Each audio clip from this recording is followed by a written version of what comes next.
ఇంతకుముందు ఆ third wave second వేవ్లో ఎలాగైతే పెరిగినాయి హార్ట్ అటాక్స్, బట్ నౌ మళ్ళీ తర్వాత తగ్గిపోయినాయి. బట్ స్టిల్ ఆ కోవిడ్ తర్వాత యంగ్ పేషెంట్స్లో హార్ట్ స్ట్రోక్లు అయితే పెరిగినాయి. మేబీ అది వ్యాక్సిన్ రిలేటెడా కాదనేది చెప్పలేము. కొన్నిసార్లు వ్యాక్సిన్ లేకున్నా కూడా ఇప్పుడు వస్తున్నారు. ఇదంతా related to other things like stress related, లేదంటే మనం తీసుకునే ఫుడ్ కానీ, లేకుంటే మన లైఫ్ స్టైల్ కానీ, లేకుంటే ఈ smoking, drugs, otherwise tobacco chewing, వాటి వల్ల ఎక్కువ అవుతున్నాయి యాక్చువల్లీ యంగ్ పేషెంట్స్లో. సో దీనికి ప్రివెన్షన్గా లేకుంటే నివారణ చర్యలు ఏంటంటే మనము హెల్త్ అంటే లైఫ్ స్టైల్ మెయిన్గా. So life style modification. So మనకు ఎక్కువ వెయిట్ ఉంటే వెయిట్ రిడక్షన్ కానీ, లేకుంటే బీపీ, షుగరు, ఏమైనా కొలెస్ట్రాల్ ఉన్నట్లయితే వాటిని తగ్గించుకోవడం. సో డైలీ ఎక్సర్సైజ్ కానీ, లేకుంటే అట్లీస్ట్ వారంలో ఒక 5 రోజులు 45 మినిట్స్ డే ఎక్సర్సైజ్ చేయడము.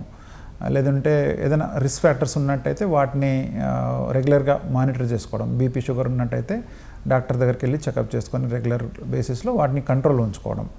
అలాగే కొన్నిసార్లు ఈ ఒబేసిటీ కానీ, లేకుంటే జెనెటిక్ డిసార్డర్ ఉంటాయి, అంటే హైపర్ కొలెస్ట్రాల్ జెనెటిక్ కూడా ఉంటుంది.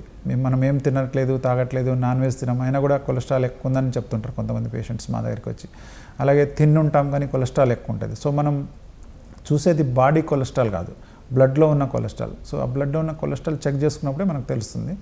సో చూసుకొని దాని ప్రకారం ఎక్సర్సైజు లేదంటే మెడిసిన్స్ అవి రెగ్యులర్గా చెక్ చేసుకుంటూ ఉండాలి. అండ్ వాటిని కంట్రోల్ పెట్టుకున్నట్టయితే మనం ఈ హార్ట్ స్ట్రోక్ బారి నుంచి రక్షించుకునే అవకాశం ఉంది. అట్లాగే కోవిడ్ వ్యాక్సిన్ వల్ల అనేది చాలా రేర్, ఇప్పుడు తగ్గిపోయింది. ఎందుకంటే వ్యాక్సిన్ వేసుకొని ఇప్పుడు చాలా రోజులు అయిపోయింది. సో ఫస్ట్ 3 months ఒకవేళ వ్యాక్సిన్ వేసుకున్నాడో ఫస్ట్ 3 months కొంచెం జాగ్రత్త ఉండాలి. ఏమైనా సిమ్టమ్స్ వస్తూ ఉన్నట్టయితే వెంబటే వెళ్ళి డాక్టర్ని కలిసేసి ట్రీట్మెంట్ తీసుకోవడం మంచిది.